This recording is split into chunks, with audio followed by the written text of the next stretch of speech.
Halo, selamat siang rekan-rekan Menti. Kita berjumpa lagi di udara untuk sesi PMC kita hari ini dengan topik Communication and Conflict. Hari ini saya akan dibantu oleh suami saya untuk penyajian materi dan kita akan bersama-sama belajar sampai 50 menit ke depan. Sebelum memulai sesi, saya mengajak kita semua untuk berdoa terlebih dahulu. Bapa di dalam surga, kami mengucap syukur untuk hari ini. Hari yang baru yang boleh kami nikmati bersama-sama dengan Tuhan dan bersama dengan orang-orang yang kami kasihi.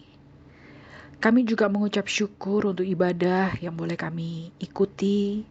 Kami boleh diberikan kesempatan untuk bersekutu dengan Tuhan, memuji Tuhan, dan mendengarkan isi hati Tuhan. Terima kasih ya Tuhan untuk anugerah-Mu ini. Dan kami sebentar lagi akan mengikuti sesi di dalam kelas PMC ini. Sekiranya Tuhan, Engkau juga yang boleh memberikan kami semua hikmat, menolong kami, memberikan kami kerendahan hati, untuk kami bisa sama-sama belajar dan bertumbuh seturut dengan kehendak-Mu melalui materi ini. Terima kasih Tuhan Yesus, kami serahkan untuk waktu-waktu ke depan ke dalam tangan-Mu. Dalam nama Tuhan Yesus kami berdoa. Amin. Teman-teman, minggu lalu kita sudah belajar mengenai kepribadian dan kebutuhan, di mana di dalamnya menjelaskan juga tentang perbedaan di antara kalian berdua sebagai dua pribadi.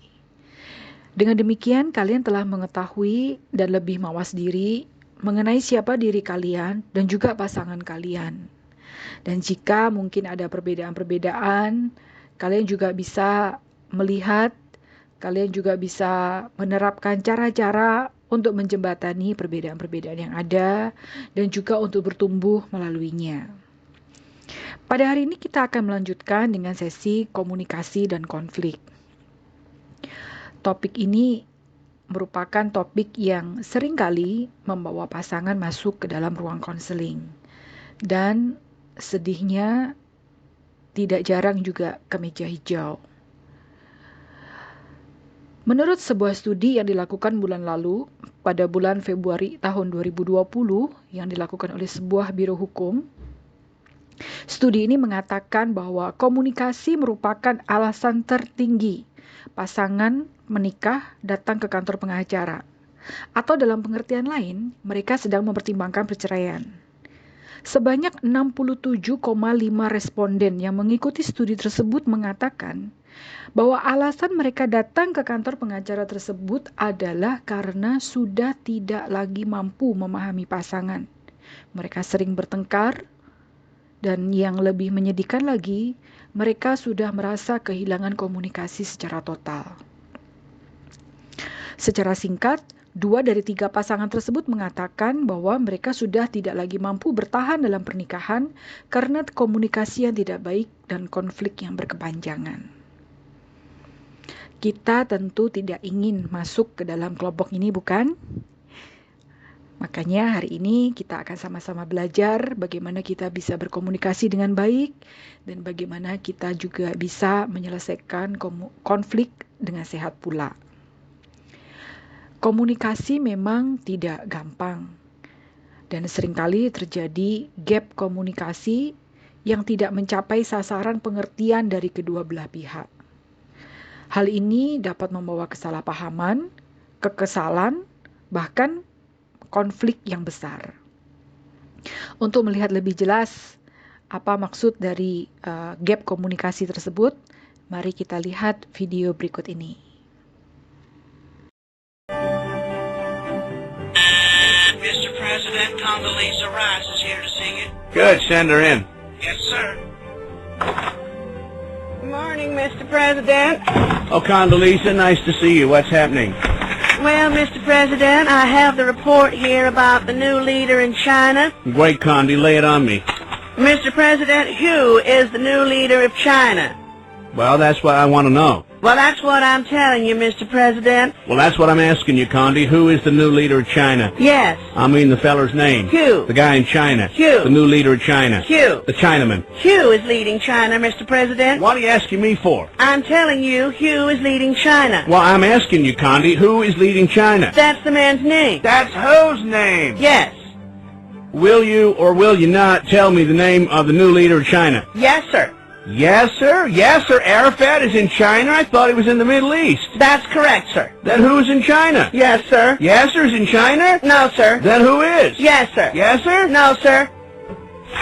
Connie, you're starting to piss me off now, and it's not 'cause you're black, neither. I need to know the name of the new leader of China, so I want you to get me the Secretary General of the United Nations on the phone. Coffee, Annan? No, thanks. And Condi, call me George. Stop with that Ebonics crap. You want coffee? No. You don't want coffee? No, but now you mention it, I could use a glass of milk, and then get me the UN. Yes, sir. Not Yasser, the guy at the United Nations. Coffee. Milk! Will you please make that call? And call who? Well, who's the guy at the UN? No, who is the guy in China? Will you stay out of China? Yes, sir. And stay out of the Middle East. Just get me the guy at the UN. Coffee. All right, with cream and 2 sugars. Now get on the phone. Hello. Rice here. Rice, good idea. And get a couple of egg rolls, too, Condi. Maybe we should send some to the guy in China and the Middle East. Can you get Chinese food in the Middle East? I don't know.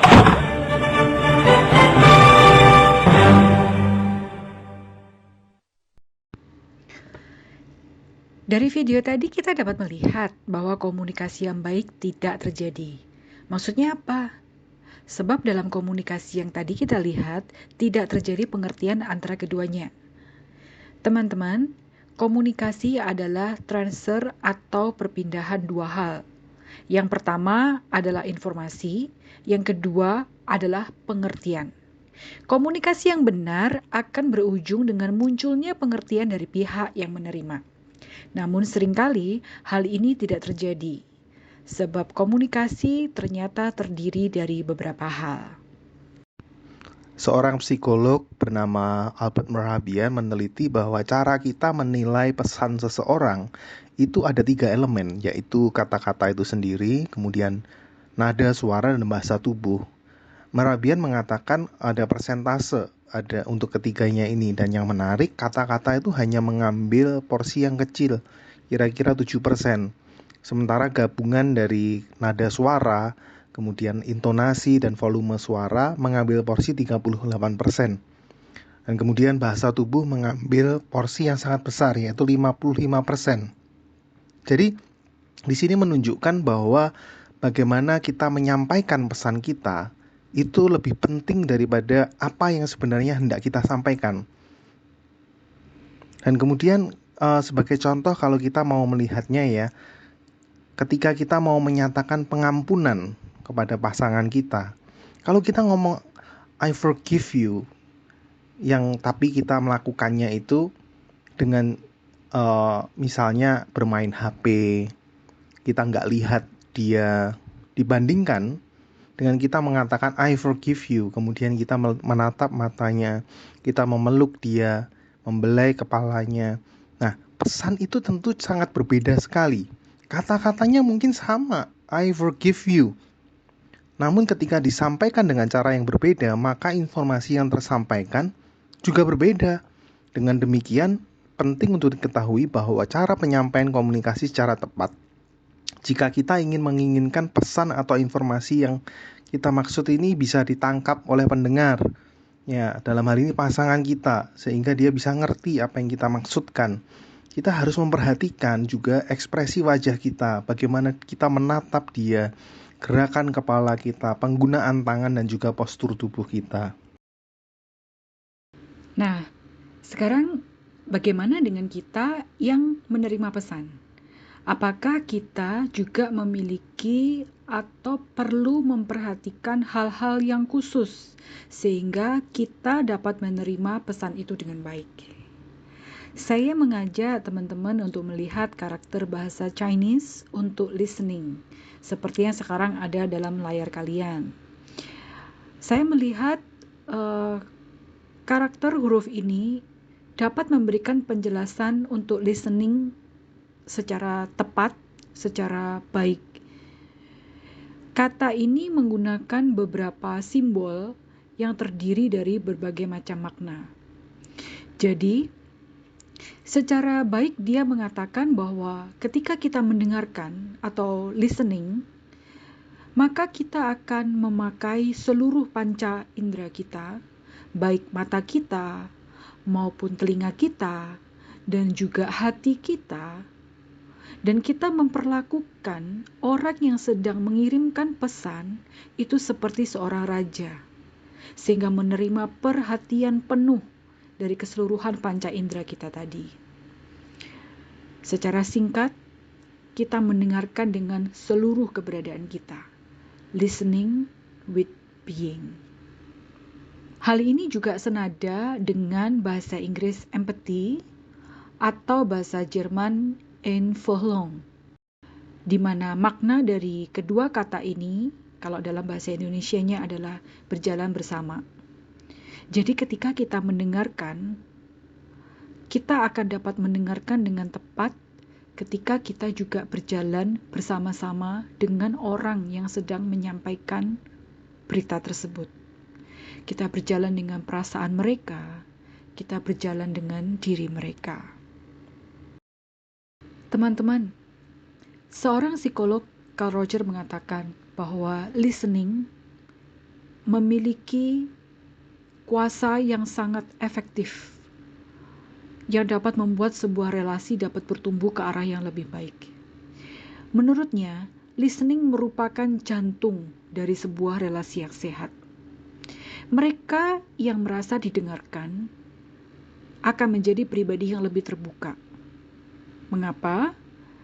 Karena ketika orang tersebut didengarkan, dia merasa bahwa diri mereka itu penting. Mereka merasa bahwa mereka berada dalam suasana yang aman dan nyaman. Sehingga dengan demikian mereka akan terus dan terus mau membuka dirinya, melakukan komunikasi dengan pasangannya. Namun sayangnya kebanyakan dari kita mendengarkan itu bukan untuk memahami lawan bicara kita, pasangan kita, untuk mengerti apa yang dia sampaikan, tetapi kita mendengarkan untuk menjawab. Nah, alangkah baiknya kita mulai meneliti diri sendiri, apakah kita termasuk orang-orang yang mendengarkan untuk menjawab, memberikan respon, tetapi bukan untuk memahami. Atau ketika kita mendengarkan, kita memberikan telinga kita dengan sungguh-sungguh sehingga kita akan memahami apa yang dia sampaikan dan kemudian barulah kita menyampaikan jawabannya, respon yang baik. Jadi kita hanya memperhatikan kata-kata di mana kita ingin menjawab. Itu tidak baik, saudara. Ketika kita melakukan ini, maka kita sudah kehilangan maksud dari pasangan kita. Saudara, saya mendorong kita semua untuk berlatih, untuk mendengarkan dengan baik. Keterampilan ini perlu diasah terus-menerus demi kepentingan relasi berdua. Secara sederhana kita dapat melakukannya dengan langkah-langkah berikut. Untuk mendengarkan, langkah pertama yang bisa kita ambil adalah berhenti berbicara. Natur kita itu lebih mudah untuk kita itu ingin didengarkan daripada mendengar. Oleh karena itu berhenti berbicara adalah sebuah latihan yang penting sekali sehingga komunikasi itu bisa berjalan dengan baik. Dan kemudian ketika kita mendengarkan, tataplah mata dari pasangan kita. Jangan melakukan hal yang lain, misalnya bermain HP, nonton TV, kemudian masak, ya, bersih-bersih rumah, ngepel dan lain sebagainya. Berikan perhatian kepada pasangan kita, tatap dia dengan baik. Nah, kemudian kita perlu memperhatikan nada suara dan bahasa tubuh dari pasangan kita. Apakah kata-katanya itu cocok dengan bahasa tubuhnya? Sebenarnya apa sih yang ingin dia sampaikan? Begitu. Apakah dia sedang gusar ataukah dia hanya sedang menyampaikan keluhannya saja? Dengarkan maksudnya yang tampak dari kata-kata dan perasaan yang terkandung di dalam segala apa yang dia kerjakan, yaitu nada suara, bahasa tubuh, dan kata-katanya itu sendiri. Lalu berikan respon yang pendek, misalnya menganggukkan kepala, misalnya ngomong, iya, saya ngerti. Kemudian kita juga bisa menyertai dengan bahasa tubuh yang lain, misalnya pegang tangannya, pegang bahunya ketika mau meluk. Dan kita juga mesti sensitif ya ketika melakukan respon ini. Kalau misalnya dia lagi marah sekali, ya jangan dipeluk lah, ya jangan dipegang bahunya, nanti tambah marah dia, ya. Berikan dia kesempatan untuk melepaskan amarahnya dulu. Dan kalau diperlukan, bertanyalah untuk menolong kita lebih memahami apa yang dimaksudkan oleh pasangan kita. Ya, tentunya di waktu yang tepat dan tidak memotong begitu saja. Misalnya kita nggak ngerti dia ketika ngomong dengan berapi-api, kemudian kita tiba-tiba potong, entar aku nggak ngerti maksudmu apa nih. Itu sebaiknya dengerin dulu dan kemudian nanti baru tanya, ya, apa-apa yang poin-poin mana yang kita nggak ngerti. Kemudian penting sekali juga kita untuk menghindari penghakiman ketika kita mendengarkannya. Mungkin ada ketidaknyamanan di telinga kita ya ketika dia ngomong.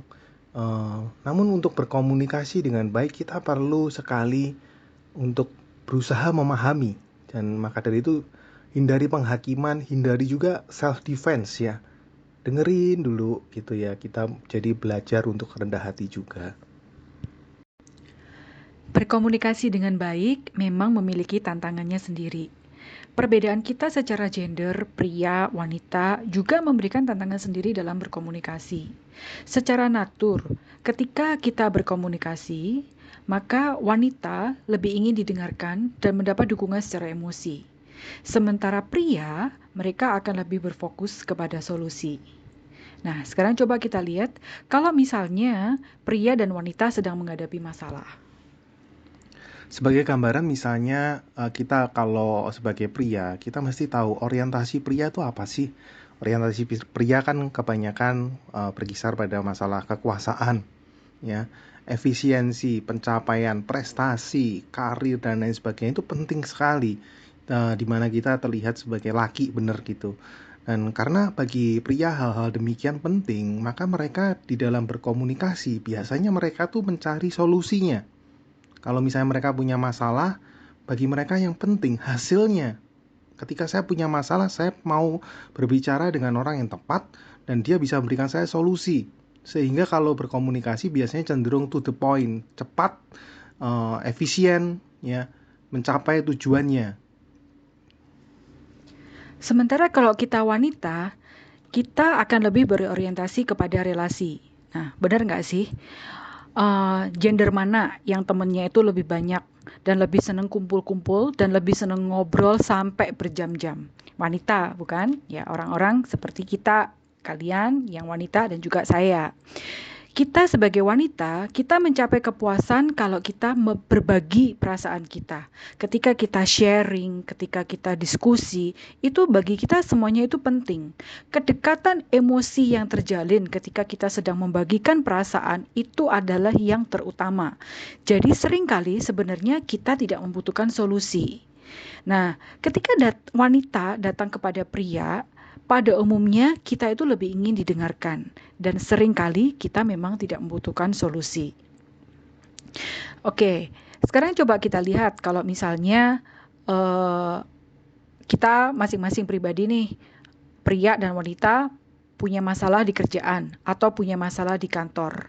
Biasanya kesalahan-kesalahan umum yang seringkali terjadi dari pasangan ketika mereka menanggapi yang sedang bermasalah itu seperti apa?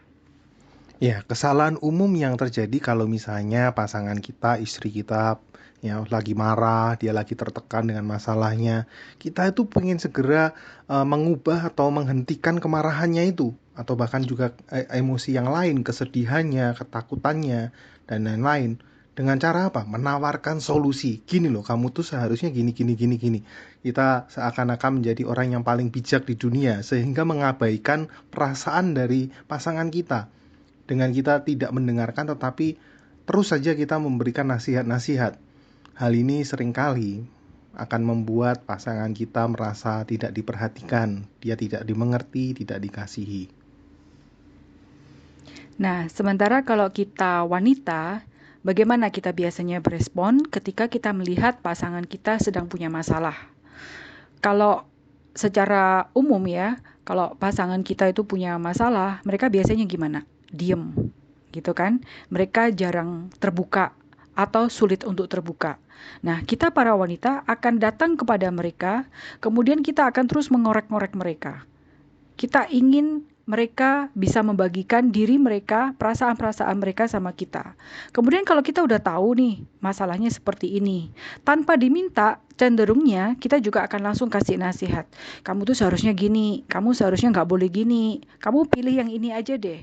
Walaupun mereka nggak minta, kita seringkali kasih aja nasihat itu.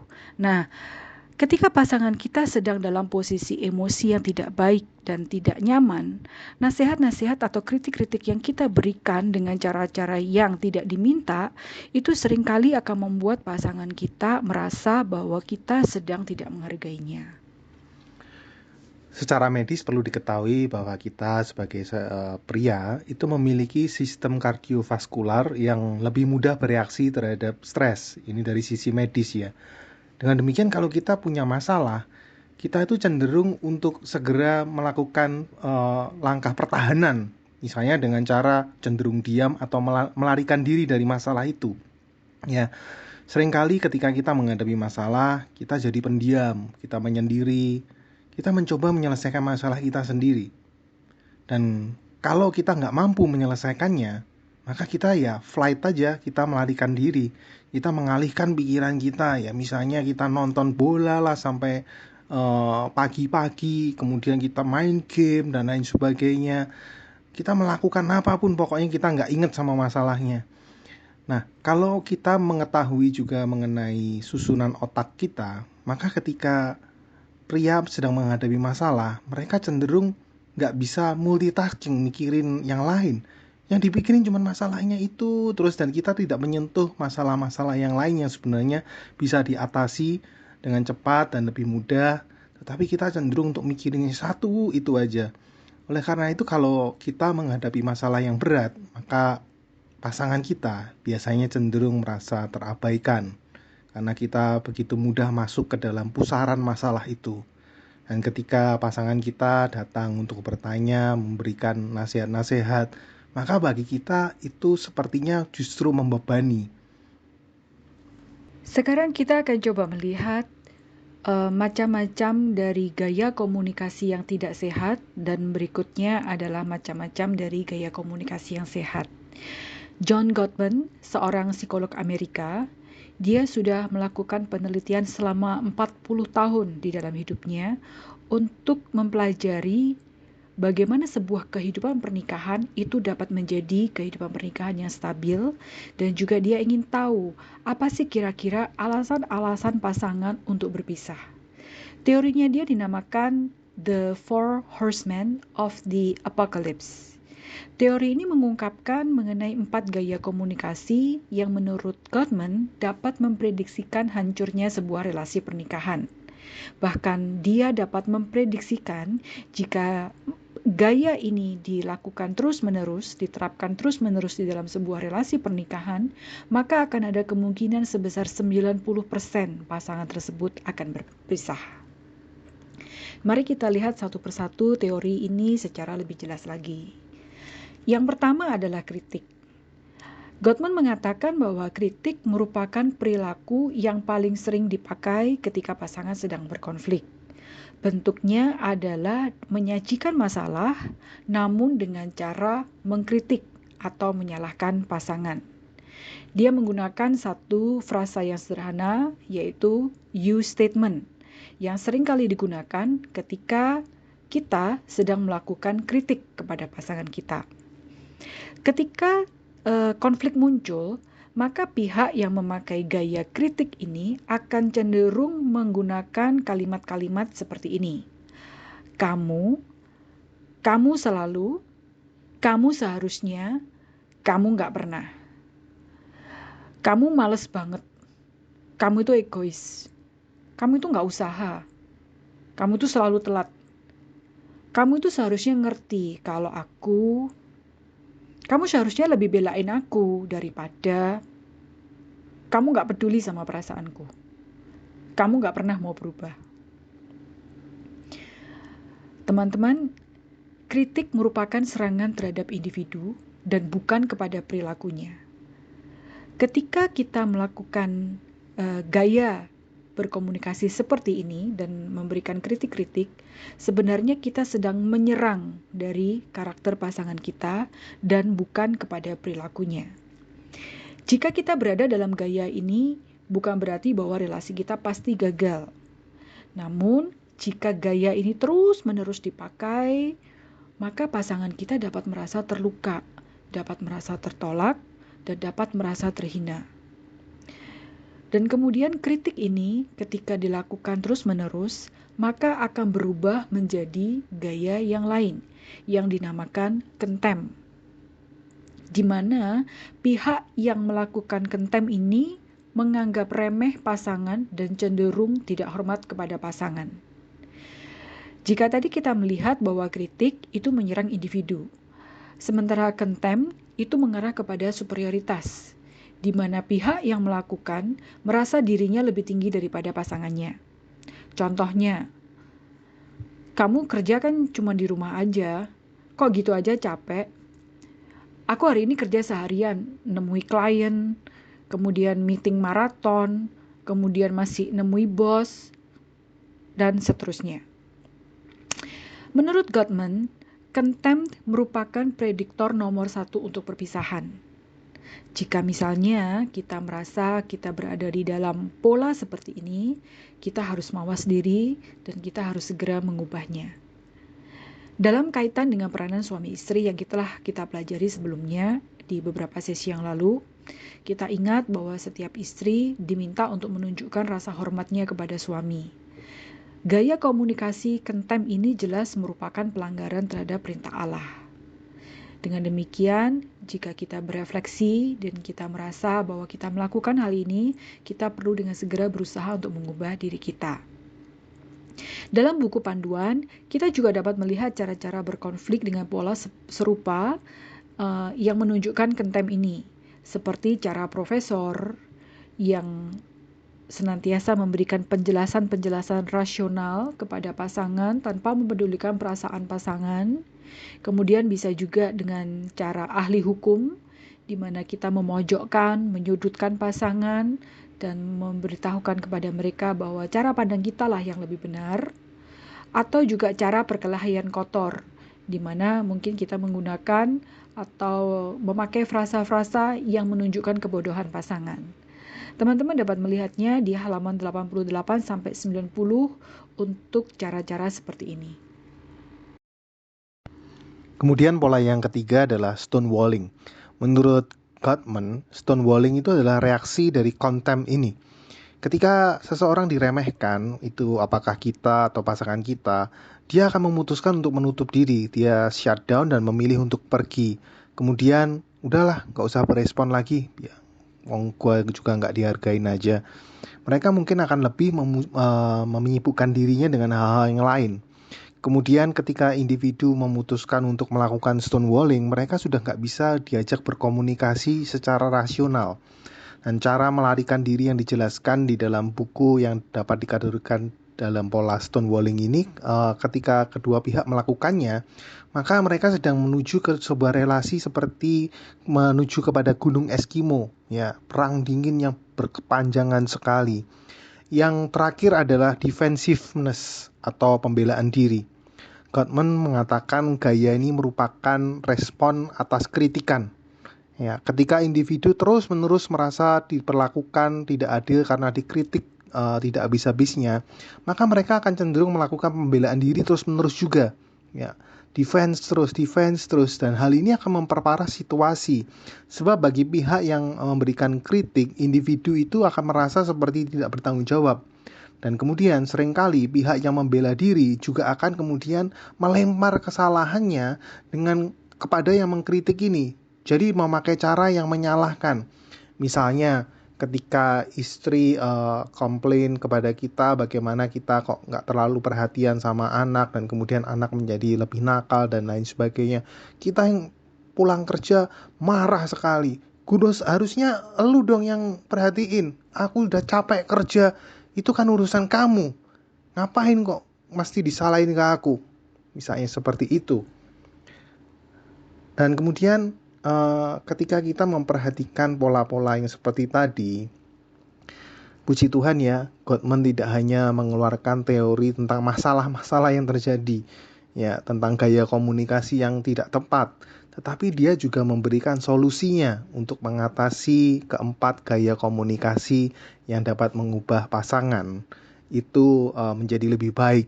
Dia memberikan penawarnya, dia memberikan antidote bagaimana kita dapat mengubah gaya komunikasi dengan cara yang lebih sehat, lebih membangun. Antidote yang pertama dari teori Gottman tadi adalah I statement. Jadi daripada kita mengucapkan kritik atau melemparkan kritik kepada pasangan kita mengubahnya dengan memfokuskan kepada apa yang sebenarnya menjadi perasaan kita di balik kata-kata kritik yang mungkin akan kita lemparkan.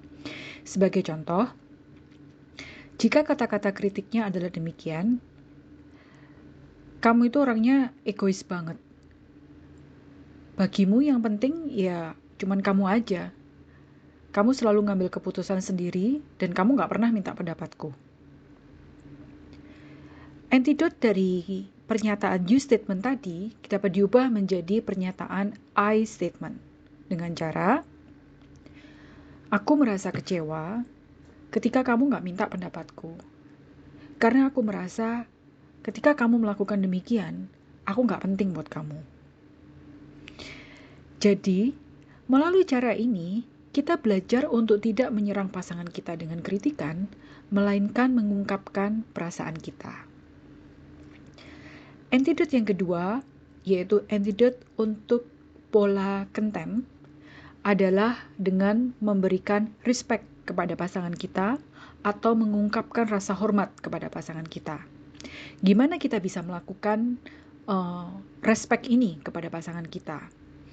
Kita dapat melakukan budaya memuji, budaya mengapresiasi, dan terus melihat sisi positif daripada pasangan kita ketimbang sisi-sisi negatifnya. Walaupun mungkin ada hal-hal yang kita tidak setujui ada di dalam diri pasangan kita, namun kita belajar untuk mendengarkan, kita belajar untuk menerima. Di dalam komunikasinya, kita belajar untuk menerapkan listening skill yang sudah kita pelajari di awal materi tadi. Untuk terus melakukan atau menerapkan rasa hormat kepada pasangan kita perlu menabung sisi-sisi baik, sisi-sisi positif, kelebihan-kelebihan dari pasangan kita. Sehingga dengan demikian, keinginan untuk merasa superior atau lebih tinggi dari pasangan itu dapat ditekan. Selanjutnya, antidote untuk stonewalling adalah time out. Jadi ketika kita mulai merasa pengen menutup diri, kita minta waktu kepada pasangan kita dengan menjelaskan kalau rasanya ini perlu break sebentar ya. Kita tidak mampu untuk terus mendiskusikannya. Berikan kepada pasangan kita waktu yang spesifik. Misalnya, aku mau tidur dulu 1 jam, nanti setelah itu kita ngomongin lagi hal ini. Sampai kita bisa berbicara, berdiskusi masalah ini dengan lebih baik. Gunakan waktu time out ini, waktu break ini untuk menata emosi kita. Dan kita juga mendapatkan kelegaan. Jadi saudara bisa mungkin tidur atau mendengarkan musik yang tenang dan lain sebagainya. Jangan biarkan pasangan kita menunggu tanpa kejelasan waktu. Karena hal itu bisa membuat pasangan kita semakin frustasi. Ya. Jadi tujuan dari time out ini untuk memberikan saudara waktu bisa berdiskusi dengan baik. Dan selanjutnya kita bisa mengubah gaya membela diri kita dengan cara kita menerima tanggung jawab. Ini antidote-nya ketika kita terus-menerus memakai gaya membela diri. Ketika pasangan mengatakan sesuatu tentang kesalahan kita belajar untuk introspeksi diri. Kita belajar untuk berani menerima tanggung jawab. Dengan cara apa? Misalnya kita meminta maaf. Ya, bilang aja kalau misalnya memang saudara tahu bahwa ini kesalahan saudara nggak perlu terus-menerus defense, tetapi secara terbuka, oke, I'm sorry kalau saya salah hal ini, dan saya akan perbaiki. Untuk menerapkan style di dalam berkomunikasi yang seperti ini memerlukan kerendahan hati yang besar, sehingga kita dimampukan untuk bisa menjadi orang yang menerima tanggung jawab itu. Saudara, masing-masing dari kita belajar beberapa macam gaya komunikasi yang di atas ya, yang destruktif maupun yang konstruktif. Jadi kita perlu sekali untuk melihat kecenderungan kita, pola komunikasi kita yang destruktif di mana, dan kita berusaha untuk mengubahnya menjadi pola komunikasi yang lebih konstruktif, yang lebih membangun sehingga relasi lebih sehat.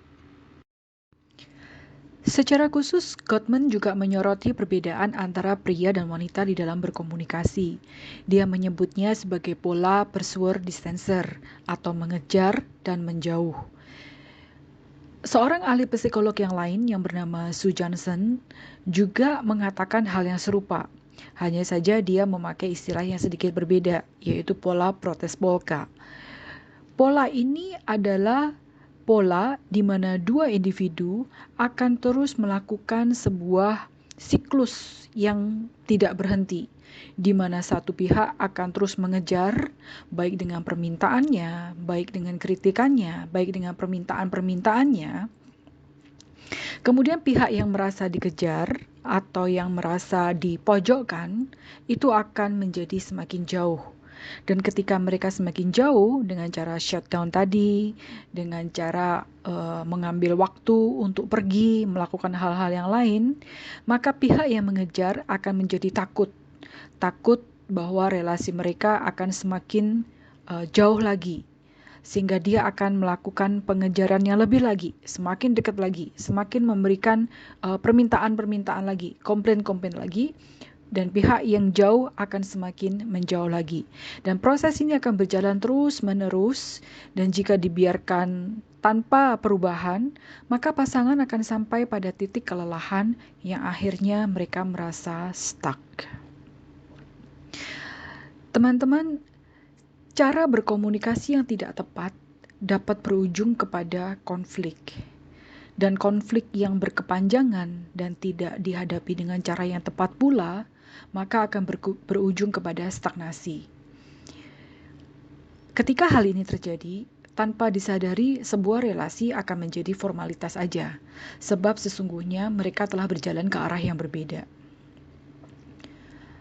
Aku udah gak bisa ngomong lagi sama kamu. Kayaknya percuma deh kita diskusi masalah ini. Kita diskusi terus-terusan juga gak ada jalan keluar, gak kemana-mana. Aku merasa kamu gak ngerti aku. Jika kalimat-kalimat di atas menjadi kalimat-kalimat penutup ketika konflik terjadi, maka kita perlu berhati-hati. Komunikasi yang terasa berjalan satu arah atau seperti berada di jalan buntu merupakan tanda awal dari emotional distance. Teman-teman, jangan biarkan itu terjadi dalam relasi kalian. Selain cara-cara komunikasi yang sehat yang sudah kita pelajari tadi di atas, kita juga dapat melakukan manajemen konflik secara sehat yang dapat kita lakukan dengan cara berikut ini. Kita dapat berfokus kepada hal-hal yang memang merupakan isu atau masalah. Jangan mencari masalah yang gak perlu. Don't sweat small things.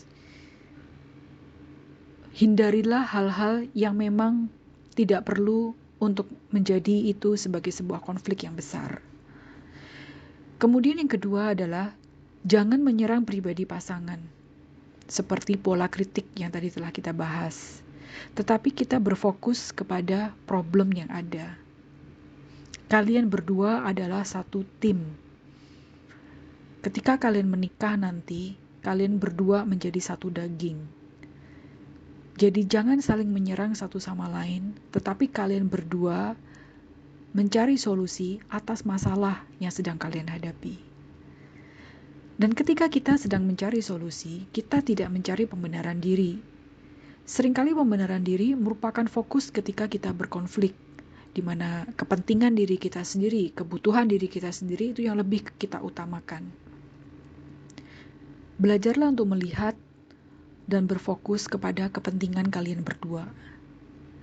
Dan jika memang Tuhan mengizinkan ada konflik besar yang terjadi, kita perlu untuk duduk bersama-sama dan mendiskusikannya. Jangan biarkan masalah menguap dengan sendirinya. Ya toh nanti juga selesai-selesai sendiri. besok atau besok lusa atau minggu depan juga selesai-selesai sendiri. Jangan ya. Karena ketika masalah dibiarkan tanpa dibicarakan, maka sedikit demi sedikit kita akan berjalan ke arah yang berbeda. Dan emotional distance itu akan terjadi. Saudara, apa yang kita telah pelajari sepanjang sesi ini kiranya dapat menolong kita semua untuk menjalin kedekatan emosi dengan pasangan. Bagaimana cara kita menyatakan informasi, bagaimana cara kita mendengarkan, dan bagaimana kita bisa mengkomunikasikannya dengan sehat. Kalau kita dapat melakukan itu semua, sesungguhnya kita bisa mencapai sebuah kesatuan antara dua pribadi dengan lebih baik. Sebuah relasi yang tidak bisa dikerjakan dengan baik ketika kita cenderung untuk menghindari konflik terus-menerus, relasi itu akan sulit bertumbuh. Konflik sendiri bukan sebuah sumber masalah, tetapi bagaimana kita menghandle konflik itu, itulah yang menentukan bagaimana sebuah relasi bisa bertumbuh semakin berkualitas. Ketika pasangan mampu memilih untuk menggunakan konflik sebagai sarana untuk menjalin kedekatan, connectedness, oneness, dan sebagai sebuah pertumbuhan, maka relasi itu akan semakin kuat dan diperkaya. Lalu bagaimana dengan kemarahan yang seringkali menyertai di dalam konflik-konflik kita? Kemarahan sebenarnya sebuah puncak gunung es yang sebenarnya di bawahnya ada banyak sumber kemarahan yang seringkali perlu dieksplorasi. Dan seringkali ini adalah hal-hal yang seringkali dipendam. Kemarahan seringkali merupakan hasil kesalahan dari kita menerjemahkan kata-kata ataupun perilaku dari pasangan kita yang menimbulkan rasa sakit dan harga diri yang terusik. Jadi kita perlu mengenali diri kita sendiri, bagaimana sikap kita ketika kita sedang marah. Apakah kita dapat menyatakan rasa marah kita kepada pasangan melalui kata-kata dan intonasi yang bisa dimengerti, bukan meledak tanpa kendali, sehingga pasangan kita justru melarikan diri atau justru menyerang balik karena tersulut amarahnya. Kita semua perlu berhati-hati dengan cara konflik menghakimi, cara konflik yang seperti diktator, misalnya, ya saya laki-laki, saya kepala keluarga, harusnya begini.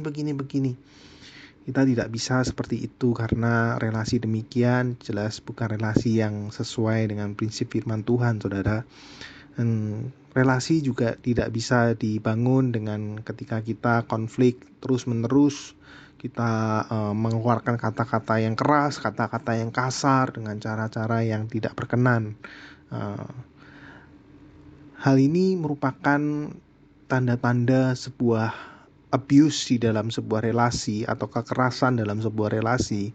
Ketika kita membangun sebuah konflik atau menyikapi sebuah konflik dengan cara-cara yang seperti demikian, dengan cara-cara menghakimi, dengan cara-cara diktator, dengan cara-cara yang selalu menggunakan kata-kata yang keras, intonasi yang terus-menerus meninggi, sehingga tidak ada kedamaian di dalam rumah tangga. Jadi kita perlu untuk benar-benar menganggap serius bagaimana kita bisa menghandle konflik. Jangan sampai kita menganggap remeh hal ini. Kita jangan sampai memupuk bara di dalam api yang nantinya bisa meledak suatu saat nanti. Saudara, di dalam Roma pasal 12 ayat 18 tertulis demikian, sedapat-dapatnya kalau hal itu tergantung padamu, hiduplah dengan penuh perdamaian dengan semua orang. Ayat ini merupakan bagian dari total 13 ayat yang berbicara tentang perwujudan kasih yang dinasihatkan oleh Rasul Paulus kepada orang-orang Kristen yang di Roma ketika mereka menghadapi konflik dengan masyarakat yang menentang mereka. Sekalipun sebenarnya mereka ini gak salah ya, orang-orang Kristen yang ada di Roma, tetapi mereka menghadapi konflik terus-menerus. Dan dia menasihatkan untuk tidak membalas kejahatan dengan kejahatan, tapi terus mengusahakan perdamaian. Bahkan Rasul Paulus menyerukan untuk memberkati orang yang menganiaya mereka. Saudara tentu juga ingat dengan kata-kata yang diucapkan oleh Tuhan Yesus dan pengajaran-pengajaran yang dilakukannya, segala hal yang dikerjakannya, seringkali menekankan pentingnya perdamaian. Dan dia juga bahkan mengatakan di dalam khotbah di bukit, berbahagialah orang yang membawa damai karena mereka disebut anak-anak Allah. Jika kita anak-anak Tuhan, anak-anak Allah, maka sesungguhnya kita memiliki sebuah tanggung jawab untuk mengusahakan perdamaian ini, sehingga kehidupan relasi kita benar-benar mencerminkan kemuliaan Allah itu sendiri.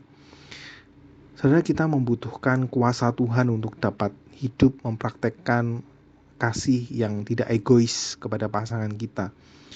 Kita mesti memulai perdamaian, mengupayakan perdamaian, mendahulukan kepentingan pasangan, sama seperti yang Tuhan Yesus lakukan bagi kita semua, di mana Dia mati, bahkan ketika kita masih berdosa. Bisakah kita mengasihi pasangan dan memberi terlebih dahulu? Bisakah kita mau berusaha mengupayakan perdamaian terlebih dahulu, belajar sabar satu sama lain sehingga kita dapat belajar untuk bertumbuh bersama? Dalam 19 tahun pernikahan kami banyak belajar bagaimana berkomunikasi dengan baik. Tuhan mengizinkan kami melalui banyak proses kehidupan, termasuk konflik yang besar, di mana pada saat itu tampaknya seperti tidak ada jalan keluar. Namun anugerah Tuhan memampukan kami berdua melewati itu semua. Oleh sebab itu, kami juga rindu untuk membagikan beberapa hal yang kiranya dapat menolong teman-teman memperkaya kehidupan relasi kalian juga. Saya belajar bahwa waktu yang cukup dan waktu yang berkualitas itu sama-sama penting. Meluangkan waktu bersama-sama tapi tidak dilakukan bersama-sama juga tidak ada gunanya.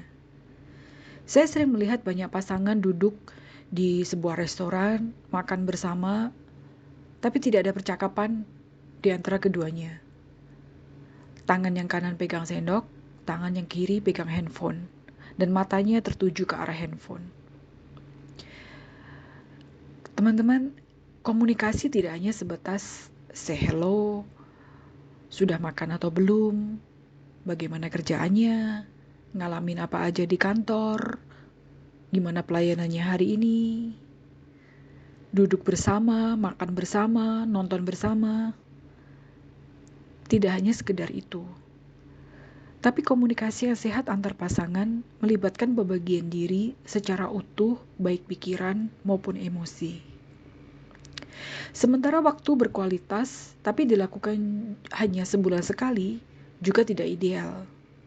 Seberapa waktu yang cukup, hanya kalian dan pasangan yang bisa menentukannya.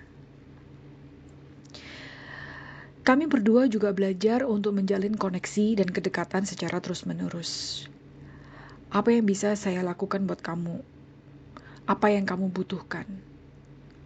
Itu adalah frasa-frasa yang sering kami gunakan jika kami memiliki waktu luang bersama, atau jika kami melihat pasangan sedang memikirkan satu hal atau mengalami masalah. Kita ingat bahwa apa yang kita pikir baik untuk pasangan belum tentu memang baik untuk dia atau sesuai dengan kebutuhan dia. Kami juga mengusahakan dapat berbicara mengenai hal-hal yang personal antara kami berdua saja dalam waktu-waktu yang telah disepakati. Di mana ketika kami akan berdiskusi, kami mengusahakan dalam suasana yang tenang dan nyaman bagi kami berdua. Kami berbicara perihal perasaan kami masing-masing secara jujur, baik itu pujian, kebanggaan, maupun kekecewaan kami juga. Ketika kami berbicara hal-hal demikian, kami seperti membuka layer demi layer, sehingga pasangan dapat mengenal kami dengan baik. Kami juga belajar untuk mengasihi dan menghormati dengan tepat. Kasih dan hormat, seperti yang telah kita pelajari di sesi peranan yang lalu, akan membuat relasi pernikahan menjadi kaya dan indah. Hal ini nanti akan menjadi bahan komsel kalian untuk pasangan newlywed, sehingga bagi para suami dapat belajar untuk mengasihi istrinya dengan baik dan tepat, dan bagi para istri untuk juga dapat menghormati suaminya dengan baik dan tepat pula. Harapan kami, kalian juga akan mendapatkan relasi yang dipenuhkan dengan kepuasan di dalam Tuhan, ketika kalian mampu menjalani pola hidup love and respect ini. Berikutnya kami belajar untuk menerapkan kepastian dan keteraturan. Pasangan akan bingung ketika satu hari kita bersikap manis dan keesokan harinya berubah menjadi galak atau garang atau marah-marah. Hari ini kita bermanja-manja dan besok kita penuh dengan kritikan pedas. Hari ini kita minta maaf, besok kita mengulangi kesalahan yang sama. Ketika kita mau bertumbuh, kita belajar untuk mengusahakan pertumbuhan itu mengarah ke atas, ke arah yang lebih baik dan tidak berjalan di tempat. Kerendahan hati untuk melayani terlebih dahulu, meminta maaf terlebih dahulu, mengampuni tanpa diminta, saling mendoakan pasangan. Di dalam doa kami pribadi juga menjadi bagian dari komitmen kami. Dalam hal ini, pasangan saya sudah mencapai gelar yang lebih tinggi dari saya. Saya sangat bersyukur suami saya merupakan pribadi yang sangat mengasihi Tuhan dan memimpin saya untuk mengejar kerendahan hati, a servant's heart, dalam segala sesuatu yang saya kerjakan. Suami saya juga menjadi pemimpin di dalam keluarga kami, untuk kami terus mengarahkan hati kami kepada Tuhan, berserah kepada Tuhan, dan terus belajar untuk menjadi murid Kristus yang sejati. Yang terakhir, kami menghitung hari-hari kami. Kami tahu bahwa waktu adalah milik Tuhan. Kami tidak mau menggunakan sisa hidup kami untuk saling menyakiti. Namun kami mau hidup seturut dengan kehendak Tuhan, termasuk bagaimana kami berdua berelasi dalam pernikahan ini. Kami terus belajar mengupayakan kebaikan bagi satu sama lain, sehingga kami merasa terberkati dengan keberadaan satu sama lain. Kiranya Tuhan menolong kita semua. Dan kiranya Tuhan juga menolong teman-teman di dalam menjalani relasi ini sampai nanti menjelang hari pernikahan dan juga sampai selama-lamanya. Saya akan berdoa untuk teman-teman semua. Bapa, kami mengucap syukur untuk apa yang boleh kami pelajari. Tolonglah setiap kami Tuhan, manusia yang berdosa ini. Manusia yang lemah, manusia yang penuh dengan keegoisan. Murnikanlah hati kami Tuhan. Dan tolonglah kami untuk mengejar perkenanan-Mu saja. Dan hanya perkenanan-Mu saja. Di dalam nama Tuhan Yesus kami berdoa. Amin.